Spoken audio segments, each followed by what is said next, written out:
Right, మనం super exclusive news చూస్తున్నాం. చంద్రబాబు ప్రకటన ఒకవైపు మహిళా లోకానికి ఆనందాన్ని ఇస్తుంటే మరోవైపు టీడీపీలోని అనేక మంది పురుష నేతలకు, ముఖ్యంగా యువ నాయకులకు, రాజకీయ వారసులకు కంటి మీద కునుకు లేకుండా చేస్తోంది. రాష్ట్రంలోని 175 సీట్లలో ఏకంగా 57 స్థానాలు మహిళకే కేటాయిస్తే ఇక తమ రాజకీయ భవిష్యత్ ఏంటని వారు ఆందోళన చెందుతున్నారు. ఇక సీఎం ప్రకటన వెలువడిన క్షణం నుంచే పార్టీలో అంతర్గతంగా లెక్కల సమీకరణలపై తీవ్రమైనటువంటి చర్చ మొదలైంది. మొత్తానికి చంద్రబాబు నిర్ణయం ఏ మేరకు పార్టీపై ఉంటుంది, ఇక టీడీపీలో అంతర్మదనం మొదలైంది. ఇదే అంశానికి సంబంధించి మరింత సమాచారం మా కరెస్పాండెంట్ శ్రీహరి అందిస్తారు. శ్రీహరి. రైట్ రవి, ఏపీ వ్యాప్తంగా ఏదైతే సీఎం చంద్రబాబు నిన్న మహిళా దినోత్సవం రోజు చేసిన కీలక వ్యాఖ్యలు ఏవైతే ఉన్నాయో ఇవన్నీ కూడా కొంచెం రాజకీయ వర్గాల్లో అయితే పెను సంచలనంగా మారింది. అయితే దీంట్లో ప్రధానంగా చూసుకున్నట్లయితే ఏపీ వ్యాప్తంగా ఉన్న అసెంబ్లీ స్థానాలు 157 ఏవైతే ఉన్నాయో 175 ఏవైతే ఉన్నాయో ఈ 175 నియోజకవర్గాల్లో పెద్ద ఎత్తున అంటే మహిళలకు 57 సీట్లు కేటాయించేందుకు మహిళలకు ఏదైతే రిజర్వేషన్ కోటా ఉందో మహిళా రిజర్వేషన్ కోటాలో 57 సీట్లు అయితే వెళ్ళే అవకాశం ఉంది. అయితే ఈ నేపథ్యంలో ఏదైతే రాజకీయంగా ఇప్పటి పెద్ద ఎత్తున ఎవరైతే యువత ఉన్నారో యువత పెద్ద ఎత్తున రాజకీయాల్లోకి రావాలని చెప్పని భావిస్తున్న పరిస్థితి. దీంతోపాటు ఎవరైతే పెద్ద ఎత్తున ఈ రాజకీయంగా ఇప్పటిదాకా ఎవరైతే పాతుకుపోయి ఉన్నారో ఏదైతే రాజకీయ వారసులు ఉన్నారో వీరంతా కూడా రాష్ట్ర రాజకీయాల్లోకి అడుగుపెట్టే సమయంలో కీలక సమయంలో ఏదైతే ఉందో ఈ ప్రకటన అనేది కొంత రాజకీయ విశ్లేషకులతో పాటు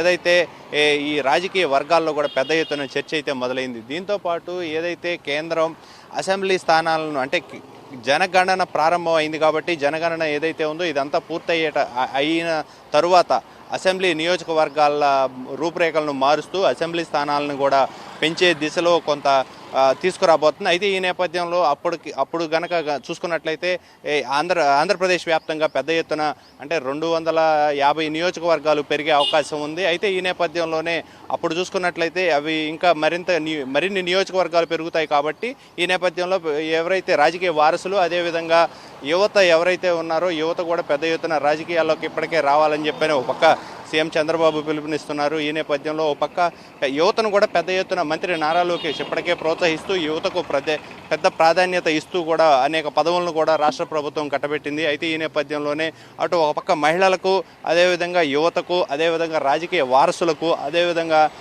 ఏదైతే బడుగు బలహీన వర్గాలు ఉన్నాయో వీటన్నిటికీ కూడా ప్రాధాన్యత ఇచ్చుకుంటూ మరింత ముందుకు వెళ్తుంది, పార్టీని మరింత బలోపేతం చేసుకుంటుంది. ఈ నేపథ్యంలోనే రాజకీయ విశ్లేషకులు అయితే ప్రస్తుతం ఏదైతే 175 స్థానాలు ఉన్నాయో ఈ 175 స్థానాలకు సంబంధించి కొంత రాజకీయ ఏదైతే ఉన్నాయో రాజకీయ వర్గాల్లో కొంత చర్చ అయితే నడుస్తున్న పరిస్థితి కనబడతా ఉంది. ఈ 175లో 57 సీట్లు కనుక మహిళలకు ఇస్తే తర్వాత వచ్చే రాజకీయ వారసులు కానీ యువత కానీ అదేవిధంగా వీరందరికీ ఎలాంటి పరిణామాలు రాబోతాయి, వీళ్ళందరూ ఎలాంటి పరిస్థితులను ఎదుర్కోబోతారు అనే దానిపైన కూడా కొంత పెద్ద ఎత్తున అయితే రాజకీయ వర్గాల్లో చర్చ అయితే నడుస్తున్న పరిస్థితి కనబడతా ఉంది. Ravi. Right, thank you Srihari.